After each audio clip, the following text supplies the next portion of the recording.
இன்னைக்கு இருக்க காலகட்டத்தில் வந்து இந்த tomato sauce, chilli sauce, soya சாஸ்லாம் ரொம்பவுமே விரும்பி சாப்பிட்றாங்க. அது எடுக்கிறதுனால ஹெல்த்தில் நிறைய ப்ராப்ளம்ஸ்லாம் வருது இல்லையா? அதை பற்றி கொஞ்சம் சொல்லுங்கள். Soya sauce, chilli sauce, tomato சாஸில் ப்ராப்ளம் வரும்னா நம்ம சாப்பிட்ற ஒவ்வொன்றுத்தையும் ப்ராப்ளம் வரும். இந்த சோயா சாஸ் வந்து ஆபத்தா அப்படின்னா ஆபத்துலாம் கிடையாது. இது நிறைய எடுக்கும்போது பார்த்தீங்கன்னா kidney related problem, urinary tract infection, இந்த மாதிரி பிரச்சனை வருங்களா? சோயா சாஸ் சாப்பிட்றாங்க, டொமேட்டோ சாஸ் சாப்பிட்றாங்க, அதனால வந்து கிட்னி ப்ராப்ளம் வருது அப்படி இல்லைம்மா. குரோனிக் கிட்னி டிசீஸ் வருது அப்படின்னா அதுக்கு எத்தனையோ காரணங்கள் இருக்கு. நாளைக்கு ஒருத்தவங்க ஆரோக்கியமா இருக்கணும் அப்படின்னா 2.5 கிராம் சோடியம் தான் எடுக்கணும். நார்மலா இருக்கவங்க எவ்வளவு எடுக்கணும் அப்படின்னா 5 கிராம் அளவுக்கு தான் சால்ட் எடுக்கணும், மிச்சம் வேண்டாம். வேர்ல்ட் ஹெல்த் ஆர்கனைசேஷன் என்ன சொல்லியிருக்கா, உலக சுகாதார நிலையம் என்ன சொல்லியிருக்கா அப்படின்னா 3 கிராமுக்கு மேல எடுக்காதீங்க அப்படின்னு சொல்லியிருக்கா. சக்கரை வந்து பாத்தீங்கன்னா ஆவரேஜா எப்படி இருக்கு அப்படின்னா 1 டேபிள் ஸ்பூன்ல ஏறக்குறைய 4 டீஸ்பூன் சக்கரை இருக்கு. அப்போ டயபிட்டிஸ் பேஷண்ட்ல டொமேட்டோ சாஸ் தொடவே கூடாது போல இருக்கு. அப்ராக்சிமேட்லி ஏறக்குறைய வந்து பாத்தீங்கன்னா 4 டீஸ்பூன்ஸ் அளவுக்கு சுகர். ஹெல்த் வியூவர்ஸ் அனைவருக்கும் வணக்கம். இன்னைக்கு பாத்தீங்கன்னா நம்ம கூட மிஸ்ஸஸ் தீபா அருளாளன் மேம் வந்திருக்காங்க. வணக்கம் மேம். வணக்கம். எப்படி இருக்கீங்க மேம்? நல்லா இருக்கேம்மா, நீங்க எப்படி இருக்கீங்க? சூப்பரா இருக்கு மேம். மேம், ஒரு சின்ன கொஸ்டின் உங்ககிட்ட. இன்னைக்கு இருக்க காலகட்டத்தில் வந்து எல்லாருமே வந்து ஃபாஸ்ட் ஃபுட்க்கு ரொம்ப அடிக்ட் ஆயிருக்காங்க. அதுலயும் பாத்தீங்கன்னா இந்த tomato sauce, chilli sauce, soya சாஸ்லாம் ரொம்பவுமே விரும்பி சாப்பிட்றாங்க. அது எடுக்கிறதுனால ஹெல்த்ல நிறைய ப்ராப்ளம்ஸ்லாம் வருது இல்லையா? அதை பத்தி கொஞ்சம் சொல்லுங்க மேம். இல்லைம்மா, ஆக்சுவலி அது வந்து ஹெல்த்தில் நிறைய ப்ராப்ளம்ஸ் வரும் அப்படின்னு சொல்லிட்டு மைண்டை வந்து பார்த்தீங்கன்னா நம்மளுக்கு ஒரு பிரெயின் வாஷ் மாதிரி பண்ணி வச்சிருக்காங்க அப்படின்னு சொல்லலாம். Soya sauce, chilli sauce, tomato சாஸில் ப்ராப்ளம் வரும்னா நம்ம சாப்பிட்ற ஒவ்வொன்றுத்துலையும் ப்ராப்ளம் வரும். இது வந்து பாருங்க நம்ம மக்களுக்கு நல்ல தெளிவாக புரியுற மாதிரியே சொல்லலாம். பொதுவாக வந்து பாருங்க நம்ம பிரதானமாக சோயா சாஸ் அப்படிங்கிறது நம்ம சாப்பாட்லையும் யூஸ் பண்ணுறோம். இப்போ ஒன்றும் இல்லைம்மா, நம்ம இப்போ நானே வந்து பார்த்தீங்கன்னா வீட்டில் வந்து இந்த சில்லி காலிஃப்ளவர், அதே மாதிரி பார்த்தீங்கன்னா இந்த மஞ்சூரியன் அதெல்லாம் செய்யும் போது நம்ம வந்து சோயா சாஸை போடுவோம் இல்லைங்களா? வெளியே வாங்கி கொடுக்கறது இப்ப என் குழந்தைக்கு நான் செஞ்சு கொடுக்கும்போது நான் அப்படிதான் நினைப்பேன். என்ன நினைப்பேன்னா, வெளியே வாங்கி கொடுக்கறத விட வீட்டுல நம்ம செஞ்சு கொடுக்கும்போது ஆரோக்கியம் அப்படின்னு நினைப்போம். ஆனா சோயா சாஸும் வீட்டுல செய்யற அளவுக்கு நம்மளுக்கு டைம் இருக்கணும் இல்லைங்களா? சோ நிறைய பெரிய பெரிய கம்பெனிஸ் இந்த மாதிரி சாஸ் எல்லாம் வைக்கிறாங்க. அப்ப ஃபர்ஸ்ட் நம்ம வந்து சோயா சாஸ் எடுத்துக்கலாம். இந்த சோயா சாஸ் வந்து நல்லதா கெட்டதா அப்படின்னு நம்ம விவாதிக்கிறதுக்கு முன்னாடி சோயா சாஸ் எப்படி பண்றாங்க அப்படின்னு ஒரு சின்ன கெஸ்ட் கொடுக்கலாம் மக்களுக்கு. அப்பதான் நம்ம சொல்றது புரியும். பொதுவாக வந்து பாத்தீங்கன்னா நம்ம இந்த சோயா சாஸ், சோயா இருக்கு பாத்தீங்கன்னா, சோயா கொட்டை, அந்த சோயாபீன் கொட்டையை வந்து வேக வச்சு எடுத்துக்கிறாங்க. அதே மாதிரி பாத்தீங்கன்னா கோதுமை இருக்கு பாத்தீங்களா, ரோஸ்டட் கோதுமை, வீட்டை வந்து ரோஸ்ட் பண்ணி எடுத்துப்பாங்க.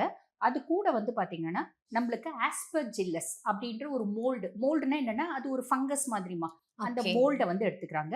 அது இல்லாம வந்து பாத்தீங்கன்னா சால்ட் எடுத்துக்கிறாங்க. இப்ப இது எப்படி பண்றாங்க அப்படின்னா, ஃபர்ஸ்ட் விஷயம் அந்த பேக்டு சோயா அதுவும் ரோஸ்டட் வீட்டையும் ஃபர்மெண்ட் பண்றாங்க, புளிக்க வைக்கிறாங்க.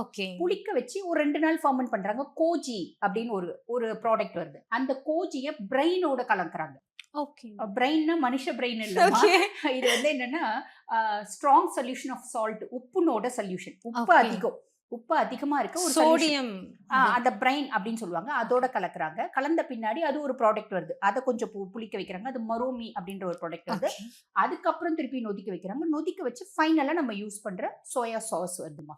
இந்த சோயா சாஸ் வந்து ஆபத்தா அப்படின்னா ஆபத்துலாம் கிடையாது. ஆனா ஒண்ணு நம்ம கன்சிடர் பண்ணணும், என்ன அப்படின்னா அதுல உப்பு கண்டென்ட் வந்து ரொம்ப ஜாஸ்தி, சால்ட் வந்து அதிகமா இருக்கும். பொதுவா 1 டேபிள் ஸ்பூன் அப்ராக்சிமேட்லி 3 டீஸ்பூன்ஸ் எடுக்கிறோம் அப்படின்னு வச்சுக்கோங்களேன். அதுல ஏறக்கூடிய 1 கிராம் சோடியம் இருக்கு. ஒரு நாளைக்கு ஒருத்தவங்க ஆரோக்கியமா இருக்கணும் அப்படின்னா 2.5 கிராம் சோடியம் தான் எடுக்கணும். அந்த 3 டீஸ்பூன்ல வந்து பாத்தீங்கன்னா 1 கிராம் சோடியம் வந்துடுது. இப்போ ஒன்றும் இல்லம்மா, வீட்டுல வந்து ஒரு 1/4 கிலோ நம்ம வந்து மஷ்ரூம் செய்யறோம், இல்ல 1/4 கிலோ வந்து பாத்தீங்கன்னா இந்த சிக்கன் செய்யறவங்கலாம் செய்வாங்க, எனக்கு தெரியல, நாங்க சிக்கன் சாப்பிட மாட்டோம், அதனால வெஜிடேரியன் நான் சொல்றேன். மஷ்ரூம் செய்யறோம், இல்லைன்னா வந்து பாருங்க சோயா விஷயம், இந்த சோயா வந்து சங்க் செய்யறோம், இந்த மாதிரி சோயா வந்து மஞ்சூரியன் செய்யறோம். எது செய்யறதா இருந்தாலும்மா ஒரு 5 டீஸ்பூன் வந்து பாத்தீங்கன்னா நம்ம சோயா சாஸ் ஊத்திடுவோம் ஒரு 1/4 கிலோக்கே. அப்ப இதுல என்ன ஆரோக்கியமா 5 பேர் 5 டீஸ்பூன் பிரச்சனை இல்லை.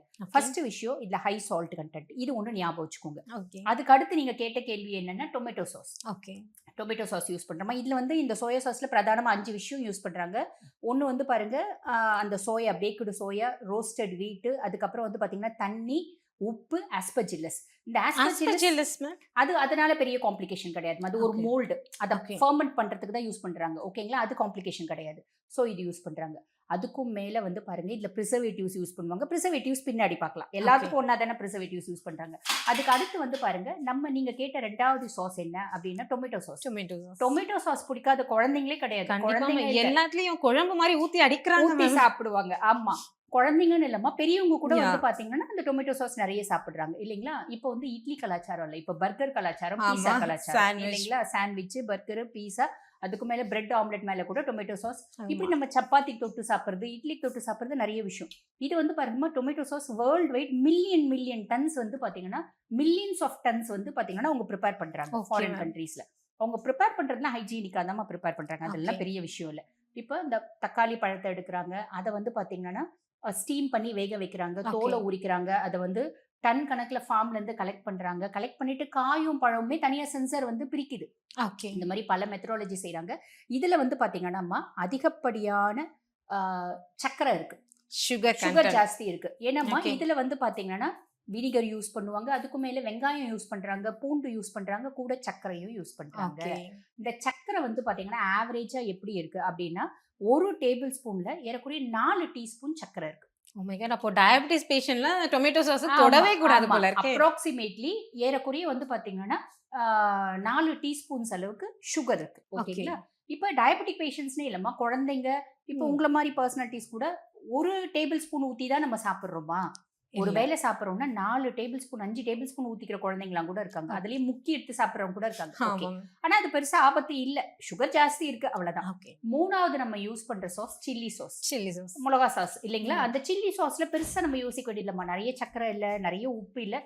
பட் பியாண்ட் தட் பச்சை மிளகாயில செய்யறதுனால அது வந்து பாத்தீங்கன்னா நம்மளுக்கு இந்த அல்சர் இருக்கவங்களுக்கு அல்சர் அதிகமாக்கிடுது. அல்சர், கேன்சர் அது கூட வருது. அது வந்து டீப் சீட்டட் அல்சர். Deep-seated. எல்லா அல்சர்ஸும் கேன்சர் ஆகிறது இல்ல. ஒருத்தவங்களுக்கு 10 வருஷத்துக்கு மேல ரொம்ப டீப் சீட்டட் அல்சர்ஸ் இருக்கு.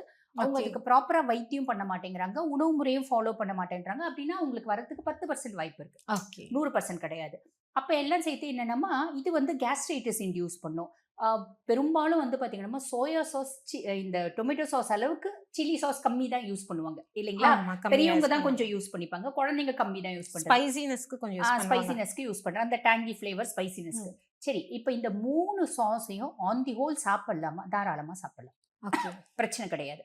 ஆனா என்ன அப்படின்னா ஃபர்ஸ்ட்ல சோயால சால்ட் வந்து ஜாஸ்தி ஆமா, ma'am. அப்படின்றதுனால நம்ம அளவா எடுக்கணும். ஆமா, சால்ட் அதிகமா இருக்கும்போது கிட்னிக்கு நிறைய ப்ராப்ளம்ஸ் வரும் இல்ல? அப்படி அது இல்லம்மா, அப்படி இல்ல. ஆ. ஆக்சுவலி என்னன்னா ஒரு நாளைக்கு இப்போ வந்து ஆவரேஜா நம்ம எல்லாரும் நார்மலா இருக்கவங்க எவ்வளவு Okay. எடுக்கணும் அப்படின்னா 5 கிராம் அளவுக்கு தான் சால்ட் 5 எடுக்கணும், மிச்சம் gram. வேண்டாம். Okay. ஓகேங்களா? இப்போ வந்து அமெரிக்கன் ஹார்ட் அசோசியேஷன் என்ன சொல்லியிருக்காங்கன்னா 1.5 கிராம் தான் எடுக்கணும்னு இருக்கான். ஆனா அது யாருக்கு? சாமானிய மக்களுக்கு இல்ல, இருதயம் சார்ந்த பிரச்சனை இருக்கவங்களுக்கு. Okay.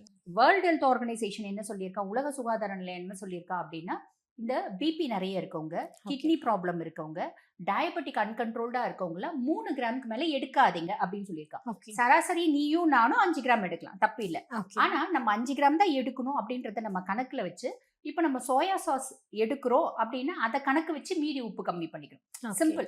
இப்போ குழந்தைங்க ஐயோ சோயா சாஸ் சாப்பிடவே கூடாது, தக்காளி சாஸ் சாப்பிடவே கூடாது அப்படின்னு சொல்ல வேண்டியது இல்ல. லிமிட்டடா எடுத்துக்கலாம். லிமிட்டா எடுக்கலாம். அதாவது ஒரு டேபிள் ஸ்பூன்ல 4 டீஸ்பூன் வந்து சக்கரை இருக்கு. அப்ப Okay. குழந்தைங்களுக்கு கொடுக்கும்போது குழந்தைங்க நல்ல ஒபீஸ் ஆகும், ஆமா. குழந்தைங்களுக்கு ரொம்ப வெயிட் ஆகும். அதே மாதிரி இன்சுலின் எதிர்ப்பு தன்மைன்றதும் சின்ன குழந்தைங்களுக்கு பெருசா யோசிக்க வேண்டியது. ஆனா சாக்லேட் பிஸ்கெட் வாங்கி கொடுக்கறத விட இது பரவாயில்லன்னு வச்சு சிலர் சொல்றாங்க நான் சுகர் கண்டென்ட் யூஸ் பண்ண மாட்டேன், சுகர் வந்து நான் கம்மி பண்றேன்னு சொல்லுவாங்க. பட் இந்த சாஸ் எடுக்கிறது மூலியமாவே வந்து 4 டேபிள் ஸ்பூன் சுகர் வந்து ஒரு ஸ்பூன் சாஸ்லயே கிடைச்சிருது. 4 டீஸ்பூன்ஸ் வந்துரும். Yeah, 4 4 teaspoons teaspoons. வந்துரும். ஆக்சுவலி என்னன்னா சாஸ்ல வந்து இனிப்பு ஜாஸ்தி.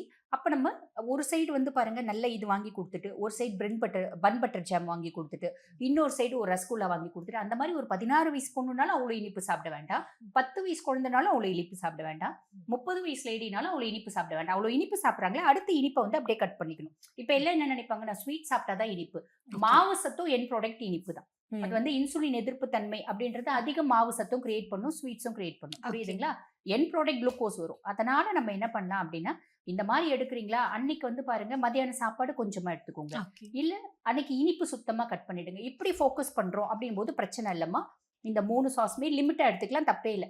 வாரத்துல 2 நாள் எடுத்துக்கிறீங்களா எடுத்துக்கோங்க, வாரத்துல 1 நாள் எடுத்துக்கிறீங்களா எடுத்துக்கோங்க. டெய்லி நம்ம வந்து குழம்பு கரண்டியில மொண்டு ஊத்தி சாப்பிடுறது அப்படின்றது வேண்டாம், சிம்பிள். அதே மாதிரி இப்போ இதுல வந்து பாத்தீங்கன்னா ப்ரிசர்வேட்டிவ்ஸ் அப்படின்னு ஒன்று சொல்லுவாங்கம்மா. பொதுவா வந்து பாத்தீங்கன்னா இந்த எல்லா சாஸ்லயும் வந்து யூஸ் பண்ற ப்ரிசர்வேட்டிவ் என்ன அப்படின்னா சோடியம் பென்சோயேட் அப்படின்னு சொல்லுவாங்கம்மா. ஓகே. அது வந்து என்னன்னா சோடியம் ஆஃப் பென்சோயிக் ஆசிட், அதனோட உப்பு, அது பென்சோயிக் ஆசிட்னோட உப்பு. இது வந்து எஃப்டிஏ என்ன கொடுத்துருக்காங்கன்னா, ஆக்சுவலி இந்த சோடியம் பென்சோயேட் எதுக்கு யூஸ் பண்றாங்க அப்படின்னாமா, இது நம்ம எதுல சேர்த்தனாலும் இப்போ இந்த சாஸ்லாம் சேர்த்தும்போது அதுல இருக்க பாக்டீரியாஸ், ஓகே.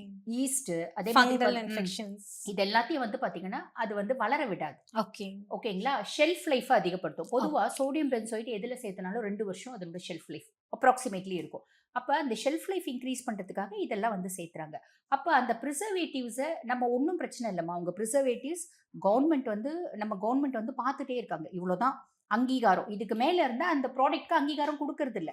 அந்த ஓகே. மாரி எவ்வளோ வந்து முயற்சிகள் எடுக்குறாங்க தான். இருந்தாலும் அந்த நம்ம வந்து ஷெல்ஃப் லைஃப அளவுக்கு இன்கிரீஸ் பண்றதுக்காக நெறைய கெமிக்கல் யூஸ் ஆமா. பண்றாங்க. கெமிக்கல்ஸ் யூஸ் பண்றாங்க. இந்த சோடியம் பென்சோயேட் யூஸ் பண்ணுவாங்க. அதே மாரி பார்த்தீங்கன்னா, அஸ்கார்பிக் ஆசிட் யூஸ் பண்ணுவாங்க. இந்த மாரி நெறைய விஷயங்கள் யூஸ் பண்ணுவாங்க. அளவா எடுக்கும்போது இந்த எந்த கெமிக்கலுமே ப்ராப்ளம் ஏற்படுத்துறது இல்ல. ஓகே. அதுக்கும் மேல இந்த சோடியம் பென்சோயேட், அஸ்கார்பிக் ஆசிட் 2ம் சேர்ந்து இருக்கிறத எடுக்கக்கூடாதும்மா. ஓகே. எந்த ஒரு சாஸ், நம்ம பெவரேஜஸ் எது பார்த்தாலும் அதனோட காம்போசிஷன் நம்ம பார்க்கணும். 2ம் சேர்ந்து இருக்கு அப்படின்னு எடுக்கக்கூடாது ஃபர்ஸ்ட். அதே மாரி எடுத்துட்டோம் அப்படின்னா, எடுக்கிறோம் அப்படின்னாலும் அது வந்து பாருங்கம்மா, அதிகப்படியான ஹீட் ஆனா அது வந்து பாத்தீங்கன்னா இந்த சோடியம் பென்சோயேட் வந்து பென்சீனை ரிலீஸ் பண்ணும். அந்த பென்சின் புற்றுநோய் காரணி.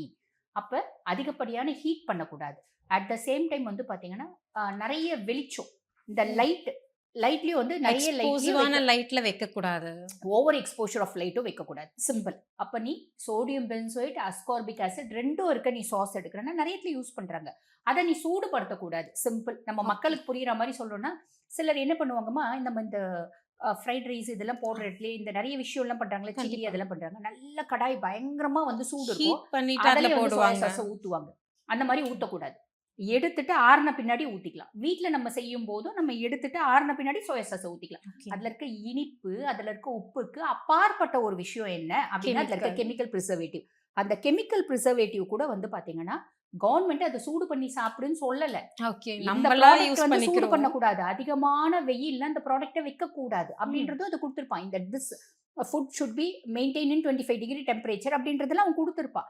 அதை நம்ம படிச்சு புரிஞ்சுக்கணும். இல்லையா எனக்கு அதெல்லாம் முடியாது. இந்த நல்ல வந்து ரைஸ்ல போடுறது, சிக்கன்ல நல்ல சாஸை போட்டு நல்ல டோஸ்டே பண்றது, அதெல்லாம் பண்ணக்கூடாது. பண்ணா அது காம்ப்ளிகேஷன். பண்ணல ஆஸ் இட் இஸ் எடுத்துக்கிறீங்கன்னா, அதுல இருக்க சர்க்கரை, அதுல இருக்க உப்பு லெவல் தான் ஜாஸ்தி. அதை நம்ம பார்த்து எடுத்துக்கணும். பார்த்து எடுத்துக்கினா தாராளமா எடுத்துக்கலாம். குழந்தைங்க எடுக்கலாம், பெரியவங்க எடுக்கலாம், எல்லாருமே சாப்பிடலாம். தப்பு இல்ல. பிபி அதிகமா இருக்கவங்க சோயா சாஸை கொஞ்சம் அவாய்ட் பண்ணிடுறது நல்லது. சுகர் பேஷண்ட்ஸ் இந்த டொமேட்டோ சாஸை கொஞ்சம் அவாய்ட் பண்ணிடுறது நல்லது. அதுக்கும் மேலே எடுக்கணும்னா அளவா சுகர் கண்ட்ரோல்ல இருக்குன்னா சும்மா 1 டீஸ்பூன் எடுத்துக்கலாம். பிபி கண்ட்ரோல்ல இருக்குன்னா 1 டீஸ்பூன் சோயா சாஸ் வாரத்துல 1 நாள், வாரத்துல 2 நாள் எடுத்துக்கலாமா, தப்பே இல்லை. இது எல்லாமே மிகைப்படுத்தப்பட்டது. அதுல இருக்க பிரச்சனைகளையும் நம்ம சொல்லி இருக்கோம். அதுல பெருசா நல்லது இருக்கா, பெருசா நியூட்ரியன்ஸ் இருக்கா, நம்ம பயங்கரமா சொல்லிக்கிற மாதிரி நியூட்ரியன்ஸ்லாம் இல்ல. சோயா சாஸ் சோயால இருந்து எடுக்கப்பட்டதுனால டேஸ்டுக்காக நம்ம எடுத்துக்கலாம். Taste enhancing. நம்ம வாய்க்கு பிடிக்குது. இப்ப நிறைய பேருக்கு வந்து பாருங்க கொஞ்சம் டேஸ்டா இருக்கணும், டிஃப்ரெண்டா இருக்கணும். அந்த ஓகே. டேஸ்ட் வந்து டிஃப்ரெண்டா இருக்கணும்னு நினைக்கிறாங்க, எடுக்கலாம். தப்பு இல்ல. சைனீஸ் ஃபுட், தாய் ஃபுட்லாம் டேஸ்ட் பண்ணணும்னு நினைக்கிறவங்க இந்த எடுக்கலாமா, மாதிரி லிமிட்டா எடுத்துக்கலாம். எடுக்கலாம். லிமிட்டா எடுக்கலாம். லிமிட்டா ஓகே. எடுக்கணும். ஓ இந்த மாதிரி நம்ம கடையில போய் சாப்பிடுறோமா, சாஸ போட்டு எங்களுக்கு நல்லா ஃப்ரை பண்ணி கொடுக்காதீங்க, கொண்டு வந்து கொடுத்துங்க, நாங்க சாஸ் போட்டுக்கிறோம் ஓகே. அப்படின்றத உங்ககிட்ட தெளிவா சொல்லி சாப்பிட்ட பிரச்சனை இல்ல. இதுல வந்து கெமிக்கல் ஆடட் பிரிசர்வேட்டிவ் தவிர வேற எல்லாமே வந்து ஓரளவுக்கு நமக்கு ஹெல்த்துக்கு நம்ம சாப்பிட்டுக்கலாம். ஒரு டேஸ்ட்காக சாப்பிடலாம். டேஸ்டுக்காக சாப்பிட்டுக்கலாம். பட் அந்த ஹெல்த்துக்காகன்னு சொல்றதை விட கெமிக்கல் மட்டும் தான் வந்து நமக்கு நிறைய complication like pressure, diabetes or நிறைய சால்ட் கண்டென்ட் அதிகமா இருக்கிறதுனால நிறைய பாதிப்புகள் பிபி ஏற்படுது. அதிகமாகிறதுக்கு பிபி வாய்ப்பு அதிகமா லிமிட்டா எடுத்தா பிரச்சனை. இது நிறைய எடுக்கும்போது பாத்தீங்கன்னா kidney related problem, urinary tract infection இந்த மாதிரி பிரச்சனை வருங்களா? இல்லம்மா ஆக்சுவலி என்னன்னா சாஸ்னாலேயே வந்து இப்போ ஒரு சோயா சாஸ் சாப்பிட்றாங்க, டொமேட்டோ சாஸ் சாப்பிட்றாங்க, அதனால வந்து கிட்னி ப்ராப்ளம் வருது அப்படி இல்லம்மா. குரோனிக் கிட்னி டிசீஸ் வருது அப்படின்னா அதுக்கு எத்தனையோ காரணங்கள் இருக்குமா, Okay. பலாயிரம் காரணங்கள் இருக்கு. ஏன்னா அதெல்லாம் டாக்டர்ஸ் ஒண்ணுது. கிட்ட போகும்போது நீங்க ஜங்க் ஃபுட் சாப்பிடுறீங்க, அதுல சாஸ் நிறைய யூஸ் பண்றதுனால உங்களுக்கு இந்த மாதிரி ப்ராப்ளம் நிறைய வருதுன்ற மாதிரி சொல்லுங்க. இல்லம்மா பொதுவாவே வந்து பாத்தீங்கன்னா இந்த junk foods, tinned foods, processed foods அதெல்லாம் நாங்க கூட வேண்டாம்னு தான் சொல்லுவோம். ஓகே. பட் என்னன்னா இப்ப எல்லாருக்கும் வந்து பாருங்க வெறும் காய் பழம் அப்படியே சாப்பிட முடியல. இத பத்தி மிகைப்படுத்தப்பட்ட விஷயம் நிறைய இருக்கு. இதை மிகைப்படுத்த அளவுக்கு சாஸ் நம்ம என்னம்மா டெய்லி சாஸ் சாப்பிட்டுட்டேவா இருக்கிறோம், காலையில Okay. மதியானம் நைட்டு. லிமிட்டா எடுக்கும் போது இது பிரச்சனை இல்லை. அதுக்கும் மேல அதுல இருக்க கெமிக்கல்ஸ் எப்படி ஹேண்டில் பண்றது அப்படி நம்ம தெரிஞ்சுட்டோம் அப்படின்னா அது ஒரு ப்ராப்ளமே இல்லம்மா. அப்படி பார்த்தோம்மா கப் சிரப்ல கூட இந்த சோடியம் பென்சோயேட் இருக்குமா, ஓகே. இருமல் சிரப்ல இருக்கு, நம்ம யூஸ் பண்ற காஸ்மெட்டிக்ஸ்ல இருக்கு. சரிங்களா? இந்த மாதிரி ஓகே. நிறைய விஷயங்கள்ல இருக்க தான் செய்யுது. ஃப்ரூட் ஜூஸ் நம்ம ரொம்ப ஆரோக்கியம் அப்படின்னு கடையில வாங்குறோம் அப்படின்னா, அதுலயும் பிரிசர்வேட்டிவ் இருக்கதாம்மா செய்யுது. ஓகே. மசாலா பொடிகள்ல இருக்கு. அப்ப அத நம்ம வந்து ஹீட் பண்ணக்கூடாது அப்படின்றத தெளிவா தெரிஞ்சுக்கணும். முக்கியமா சோடியம் பென்சோயேட்டும், அஸ்கார்பிக் ஆசிடும் சேர்ந்து இருக்கு அப்படின்னா, சாலிடா ஹை டெம்பரேச்சருக்கும், ஹை லைட்டுக்கும் எக்ஸ்போஸ் ஆகக்கூடாது. ஆகலன்னா பிரச்சனை இல்லம்மா. அந்த பர்ட்டிகுலர் அளவு தான் அவன் சேர்த்திருப்பான். பிரச்சனை ஓகே. இல்ல. இதுல வந்து மசாலா ஃபுட் ஐட்டம்ஸ் இருக்கு. அத நம்ம சமைக்கும்போது எப்படியும் ஹீட் தானே பண்றோம் ஆமா, மேம். ஆமா. அத ஹீட் பண்ணக்கூடாதுன்னா எப்படி பண்றது? இல்லம்மா. ஆக்சுவலி அது வந்து எப்படின்னா, ப்ரீ ஹீட் பண்ணக்கூடாது. ப்ரீ இப்ப ஹீட். ஓகே. நம்ம ஒரு ப்ரீ ஹீட், போஸ்ட் ஹீட்ன்னு சொல்லுவாங்க பார்த்தீங்களா? ஒரு ஓகே. சாம்பார் வைக்கிறோம். ம்ஹ்ம். சாம்பார் வைக்கிறோம் அப்படின்னும்போது, யூசுவலா இந்த மாரி சோடியம் பென்சோயேட் மட்டும் போட்டிருந்தா சாம்பார் போட்டு வச்சிடலாம். Okay. Sodium benzoate, ascorbic acid 2ம் சேர்த்து போட்டிருக்குன்னா, பெரும்பாலும் மசாலா பொடிகள்ல 2ம் இருக்கிறது இல்லம்மா. Sodium okay. பென்சோயேட் மட்டும் தான் இருக்கிறது. அப்ப என்ன பண்ணணும்னா, சாம்பார் போட்டு கொதிக்க வைக்கலாம். எல்லாம் யூஸ் பண்ணலாம். இன்னைக்கு சாம்பார் வச்சுட்டு நாளைக்கு, நாளைக்கு நாளன்னைக்கு மறுநாள் வச்சு சாப்பிடக்கூடாது. அது ஏன் நம்ம ரீசனு, அத வந்து நம்ம சூடு பண்ணும்போது, அது வந்து பென்சீன் பிரியும். அந்த ஓகே. பென்சீன் வந்து டைரக்ட்டா வந்து பார்த்தீங்கன்னா, மூல காரணியா இருக்கு கேன்சருக்கு. அதுலயும் வந்து பார்த்தீங்கன்னா, இது வந்து எலும்பு புற்றுநோய், எலும்பு மஜ்ஜை புற்றுநோய், okay. Bone marrow bone cancer marrow வரதுக்கு கேன்சர். அது ஒரு காரணமா இருக்கு அப்படின்னு இருக்காங்க. அப்ப நான் சாம்பார் வைக்கிறேன். சாம்பார் வச்சு உடனே சாப்பிட்டுடுறேன்.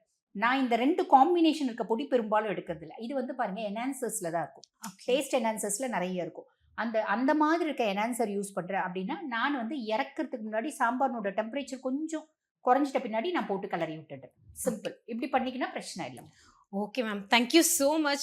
நம்ம soya sauce, tomato sauce and chilli sauce வந்து யூஸ் பண்றத பத்தி நமக்கு ஒரு டேஸ்ட்டுக்காக எடுக்கிறோம். அதுல அன்ஹெல்தி இதுவும் எப்படி இருக்குன்னு ரொம்ப சூப்பரா சொன்னீங்க. Thank you so much ma'am. Until it's signing off by Reshmi. இதே மாரி ஹெல்த் வீடியோஸ் உங்களுக்கு நெறைய வேணும். இது பண்ணா நீங்க கீழ இருக்க லிங்க்ல கமெண்ட் பண்ணுங்க.